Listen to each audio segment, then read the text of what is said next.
Let's go live now to Ottawa, where question period is underway. Have to plan to pay more in mortgage payments per month. The Right Honourable Prime Minister.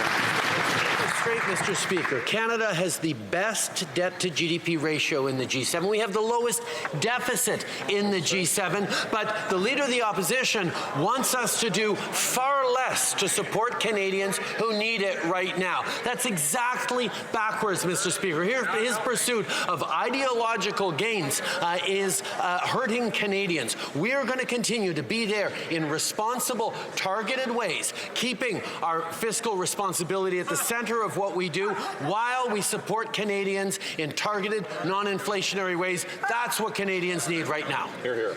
Well, Leader of the Opposition. Mr. Speaker, it's not just me anymore pointing out that deficits drive inflation. It's Liberals.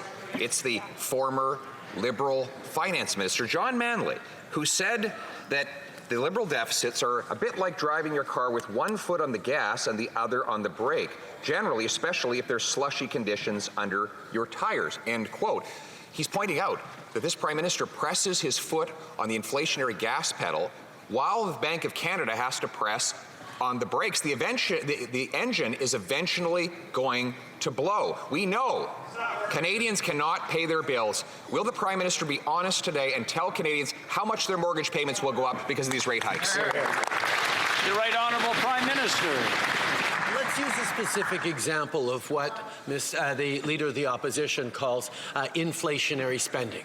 We made a decision that kids under 12 in this country shouldn't have to pay for dental care. Their families should be able to send them to the dentists. Well, Mr. Speaker, the Conservative politicians who all have access to dental care through the House of Commons supports for their kids don't think Canadians who can't afford to send their kids to the dentist should be doing that, and they say that's inflationary. Mr. Speaker, that approach around cuts and austerity is not what Canadians need. Hear, hear. L'honorable député de Belleuil-Chambly. Monsieur le Président, je fais appel au sens de l'État du Premier ministre.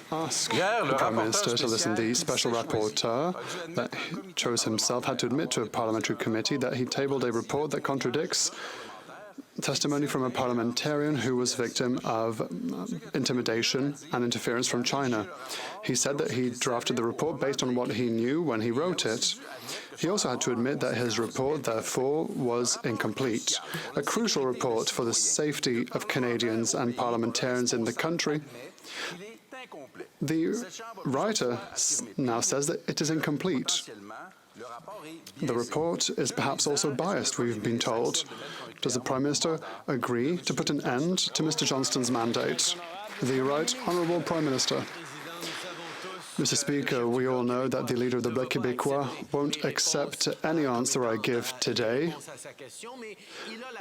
but he has the opportunity of reading the answers himself. He has the opportunity to accept a briefing from our intelligence officers that will clarify all the thought process behind the former Governor-General's report. The Leader of the Bloc, like the Leader of the Conservatives, refuses to accept these top-secret briefings in order to understand the issue at hand, and that is subjacent to our concerns. The Honourable Member for Belleuil-Chambly. I refuse to see in secret what should be seen by everyone. Mr. Speaker, what I propose to the Prime Minister is a truce. If Parliament were to appoint an independent commissioner that would decide what is public or not, then we could move on to something else. However, we'll have to continue to ask relentlessly what justifies a Prime Minister keeping in position a rapporteur who's his friend, a rapporteur who has admitted that the report is incomplete.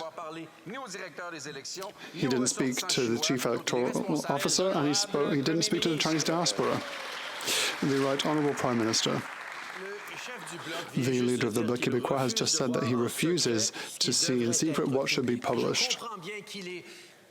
Now, I understand that he's devoted to his position in the opposition and he doesn't expect to govern anything in his life, but as a leader, as a parliamentarian, he should understand that his responsibility is to serve Canadians.